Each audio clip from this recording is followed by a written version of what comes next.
But where did Brother Collard tell us that they were from the caves and hillsides of Europe? You know that's what the brother told us. A Johnny-come-lately Jew. That's what Brother Collard said. And it's right, because I got the maps that they don't want you to see today. It says Ashkenaz, Caucasus Mountains. Now, this is right here in King James, Genesis chapter 10. The sons of Japheth were Gomer, Magog, Madai, Tubal, Meshech, and Tyrus. Where are these places? Tubal, Togarmah, Gomer, Tyrus, all in the northern hemisphere. As Brother Collard said, you're from the caves and hillsides of Europe, a Johnny-come-lately Jew. Didn't I say in the beginning of the presentation these people were from the area of MAA'TI, present-day Turkey? That would be right here. Ashkenaz, their origin goes back to the Hyksos, who first attacked the Tigris Euphrates and then came into the Nile Valley. So here you see the maps right here. But yet the chitlin dribble preacher don't want to talk about this, and it's right there in the book. We goes by the Bible. No, we need to stop going by it and go in it and interpret our story and get the right story. We're Stein. Goldstein for the gold that they stole out of Africa. Jewelstein for the jewels and rubies that they stole up out of South Africa. Where brothers and sisters died in mines in South Africa. Where the diamonds run from South Africa to Tel Aviv to New York City.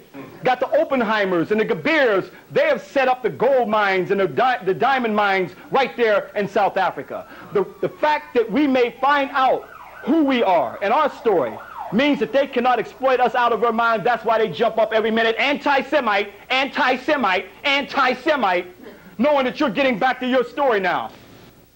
Brothers and sisters, let's go to European Jews' own documentation so they can tell us how they're exploiting our homeland, Africa. De Beers is very proud to continue the Diamond Decade by presenting its program for 1992. Most of the world's rough gem diamonds come through organizations run by the South African company De Beers, known in the United States by its famous advertising slogan, "A diamond is forever." Fewer than 200 diamond merchants qualify for a site, the privilege of buying directly from De Beers. Everyone else must buy in turn from them. Goldberg is one of the elite dealers who specialize in rare and precious stones. He has a team of cutters working just off Fifth Avenue. Some of the diamonds they handle will sell to royalty and movie stars for $1 million or more.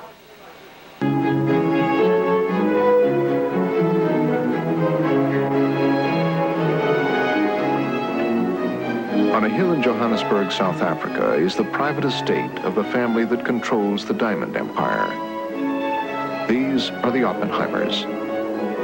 In 2 generations, they have built one of the most powerful industrial cartels of the 20th century.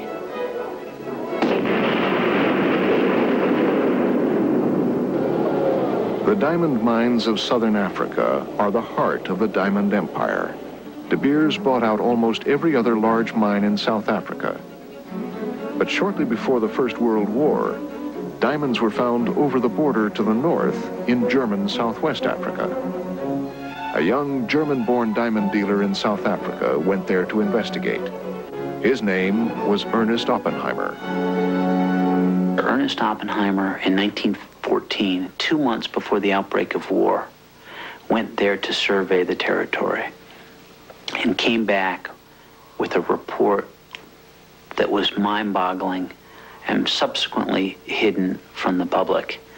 The fact that this was the richest diamond field in the history of the world. It was an alluvial field, meaning diamonds were on the surface, you could go pick them up.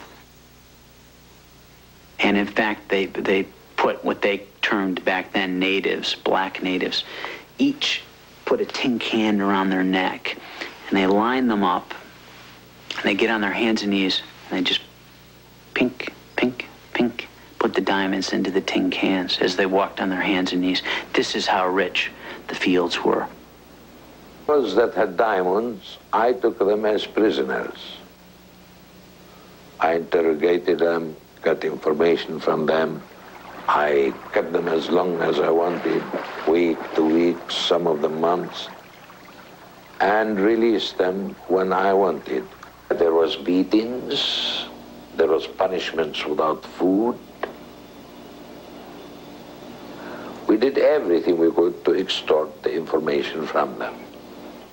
So to put it bluntly, we were a terrorist group. That's what it amounts to. The Congo's first democratically elected leader, Patrice Lumumba, was critical of the colonial mining arrangements, and the local Belgian mining companies supported army actions against him.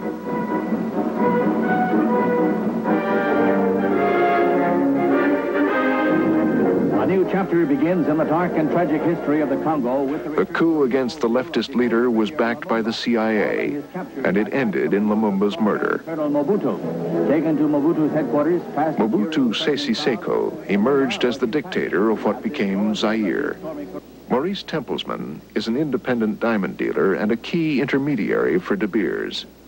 In a matter of, 10 days, Maurice Templesman holds consultations in Brussels with key officials, meets with the U.S. Embassy in Kinshasa, has consultations with the U.S. State Department, speaks with Mobutu, flies on to go meet with Mr. Oppenheimer of De Beers in South Africa in what, according to what is certainly shown by a number of declassified U.S. State Department documents, to be an attempt to stitch together a relationship between the De Beers empire and the Mobutu regime. So to put it bluntly, we were a terrorist group.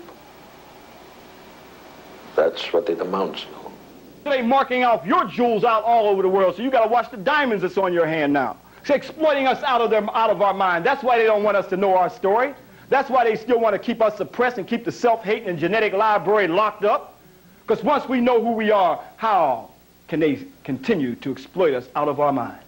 Here it is. Jew. It says right here in Webster's dictionary, Jew, a descendant of Hebrew people, a follower of their religion, somebody else's. Jewel says right here, precious stones. See the prefix Jew? Jewel, precious stones, huh? Where those precious stones come from, your African ancestral homeland. Jewelry, Jews collectively to a ghetto. Now, every time we think about ghetto, we think about our neighborhood when originally ghetto meant Jews' neighborhood.